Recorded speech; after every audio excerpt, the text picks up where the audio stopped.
আমাদের আজকে 25 আগস্ট দুপুর 1টা পর্যন্ত আমরা যে বন্যা পূর্বাভাস পেয়েছি, বন্যা পরিস্থিতি পেয়েছি, সেটা আপনাদের সামনে উপস্থাপন করছি। বাংলাদেশে এই মুহূর্তে মোট 11টি জেলায় বন্যা কবলিত রয়েছে। জেলাগুলো হচ্ছে যে ফেনী, কুমিল্লা, চট্টগ্রাম, খাগড়াছড়ি, নোয়াখালী, আর এখন এই মুহূর্তে 73টি জেলা বন্যা কবলিত হয়েছে এবং ইউনিয়ন পৌরসভার সংখ্যা হচ্ছে যে 545টি। গতকাল ছিল 77টি উপজেলা এবং ইউনিয়ন পৌরসভা ছিল 587টি। বন্যা পরিস্থিতি এটি কমে গেছে। আর 11টা উপজেলার মধ্যে মোট 10,47,029টি পরিবার পানিবন্দী রয়েছে এই মুহূর্তে। আর ক্ষতিগ্রস্ত লোক সংখ্যা হচ্ছে যে 52,09,798 জন। মৃত সংখ্যা গতকাল যা ছিল সেটি 18 জন। তবে মৌলভীবাজারে 2 জন নিখোঁজ রয়েছে, একজন সদর উপজেলাতে, একজন উপজেলাতে। আর পানিবন্দী ক্ষতিগ্রস্ত মানুষের প্রদানের জন্য মোট 3,654টি আশ্রয়কেন্দ্র খোলা হয়েছে। আশ্রয়কেন্দ্রগুলোতে মোট 4,15,273 জন আশ্রয় গ্রহণ করেছেন এবং গবাদি পশুকেও নিরাপদ আশ্রয় নিয়ে আসা হয়েছে। গবাদি পশুর সংখ্যা হচ্ছে 22,298টি।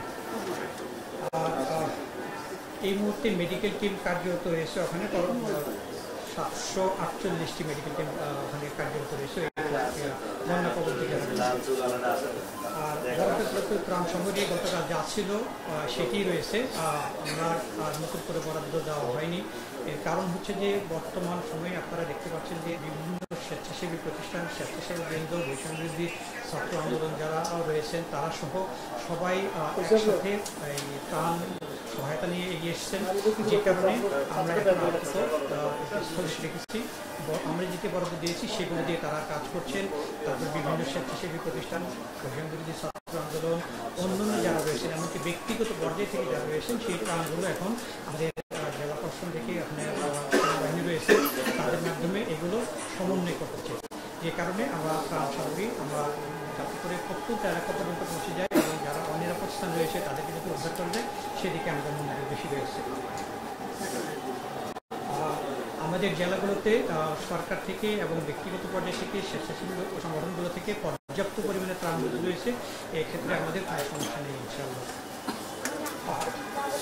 বন্যা উদ্ভূত এলাকাগুলোতে বেসরকারি পর্যায়ে থেকে যে ত্রাণ রয়েছে তার মধ্যে বৈষম্যবিরোধী ছাত্র আন্দোলন যারা রয়েছে, আপনারা জানেন যে টিএসসিতে তারা এটা করছে।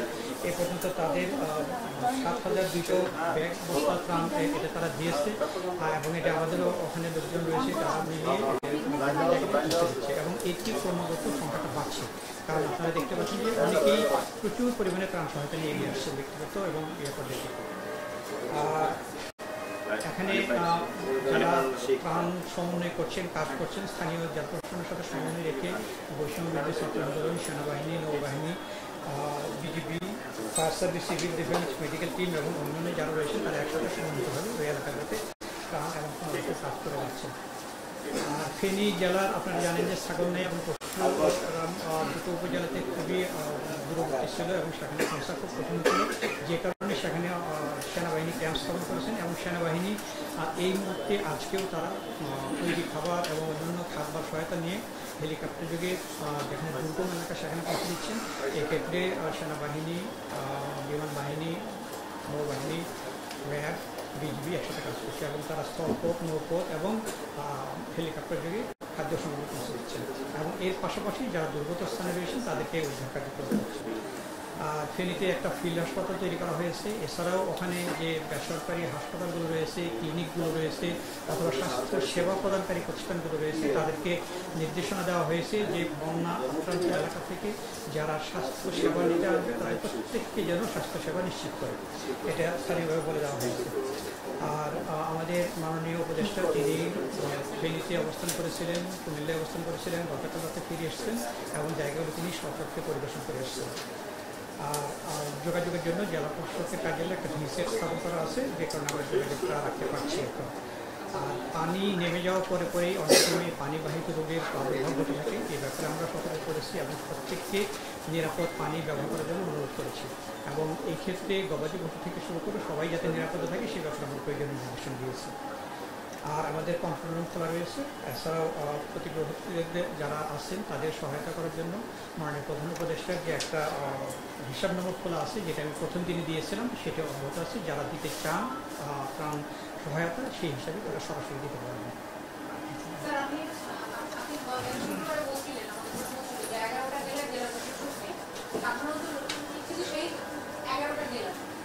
না আছে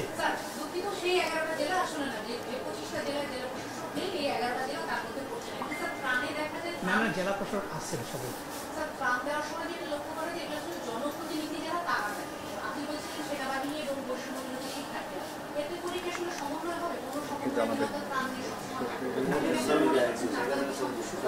সমন্বয়হীনতার খবর আমাদের কাছে আসেনি। জেলা প্রশাসন এবং স্থানীয় সেনাবাহিনী যারা কর্মরত রয়েছেন, তারপরে বৈষম্যবিরোধী ছাত্র আন্দোলন যারা রয়েছেন, তারা ওখানে একসাথে সমন্বয় করে কাজ করছেন। কোথাও সমন্বয়হীনতার কোনো খবর আমাদের কাছে আসেনি। আচ্ছা, বন্যা পরিস্থিতিটা বলি। বন্যা পরিস্থিতি হচ্ছে যে আজকে সকাল 10টা পর্যন্ত আমরা খবর যেটা পেয়েছি, সেটা হচ্ছে যে দেশের উত্তর পূর্বাঞ্চল, পূর্বাঞ্চল, দক্ষিণ পূর্বাঞ্চলে প্রধান প্রধান নদীসমূহের পানির সমতল হ্রাস পাচ্ছে, অর্থাৎ বন্যা পরিস্থিতি উন্নতি হচ্ছে। এছাড়া বিগত 24 ঘন্টায় কুমিল্লা, ব্রাহ্মণবাড়িয়া, ফেনী জেলার এবং ভারতীয় ত্রিপুরা পার্শ্ববর্তী যে অঞ্চল রয়েছে, সেখানে উল্লেখযোগ্য বৃষ্টিপাত পরিলক্ষিত হয়নি এবং উজানের নদ নদীর পানি সমতল হ্রাস যেটা, সেটা অব্যাহত রয়েছে। এর ফলে মৌলভীবাজার, হবিগঞ্জ, ফেনী, কুমিল্লা এবং চট্টগ্রাম জেলার নিম্নাঞ্চলের যে পানি বন্যা পরিস্থিতি আছে, সেটির উন্নতি অব্যাহত রয়েছে। আর আবহাওয়ার তথ্য অনুযায়ী আগামী 24 ঘন্টায় উত্তর পূর্বাঞ্চল এবং তৎসংলগ্ন উজানে ভারী বৃষ্টিপাতের আশঙ্কা নেই, যে কারণে আমরা এই মৌলভীবাজার, হবিগঞ্জ জেলার মনু, খোয়াই, ধলাই নদীর পানি সমতল হ্রাস পাবে এবং বন্যা পরিস্থিতি ওই অঞ্চলে উন্নতি হবে। আর আরেকটা যেটি আছে, সেটা হল যে আগামী 24 ঘন্টায় দেশের পূর্বাঞ্চল এবং তৎসংলগ্ন উজানে মাঝারি থেকে ভারী বৃষ্টিপাতের আশঙ্কা রয়েছে। এই কারণে কুমিল্লার গোমতী নদীর পানি সমতল স্থিতিশীল থাকবে, এটি বৃদ্ধি পাবে যেহেতু কমে গেছে। আর এর নিম্নাঞ্চল যেটা আছে, সেখানেও স্থিতিশীল থাকবে, এটি মানে অবনতি হওয়ার আশঙ্কার কথা ব্যক্ত করা হয়নি।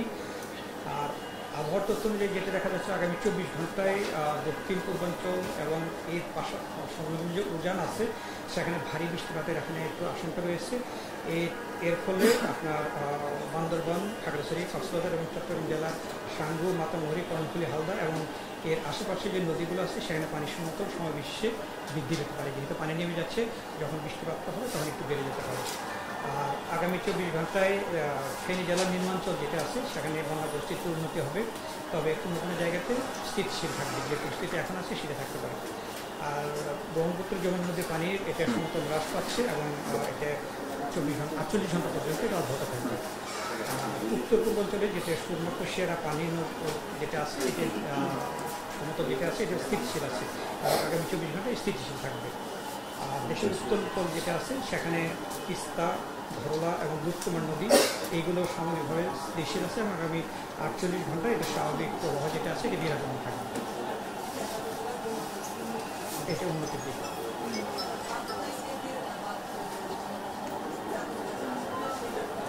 এতে আমিও দেখেছি যে 6 ইঞ্চি পরিমাণ তারা বাচ্চা করে দিয়েছে।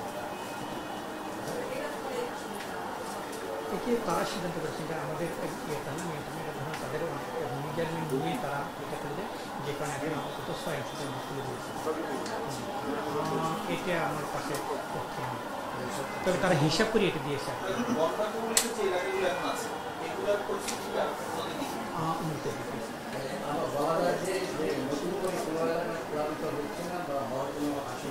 আশঙ্কা করছি, এটা এটা হ্যাঁ বলা যায়।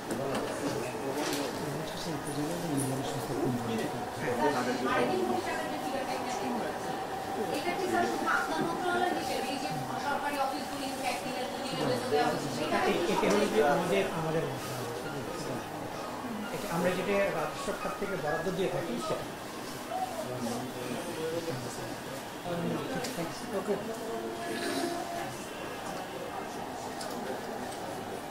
এটা আমরা প্রস্তুতি আমাদের আছে এবং আশা করি ইনশাল্লাহ সমস্যা হবে।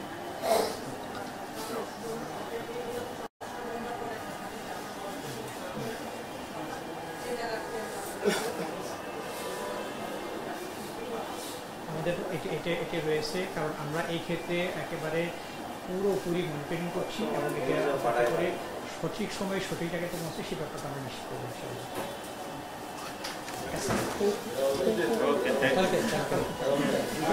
ছুটি বাতিল করছি। হ্যাঁ, এটা জানাই দেবে। আমরা মেসেজ আপনারা পেয়ে যাবেন। ছুটি বাতিল না, আমরা আমরা আমরা থ্যাংক ইউ থাকবো। Thank you sir. এই যে শিশু খাদ্য এবং গোখাদ্য জি, কিন্তু বাংলা লাগানো হচ্ছে না আলাদা, এটা আলাদা, এটা প্রত্যেকটা আলাদা। ঠিক আছে, আপনাদের ধন্যবাদ, ভালো থাকবেন ইনশাআল্লাহ। আসসালামু আলাইকুম।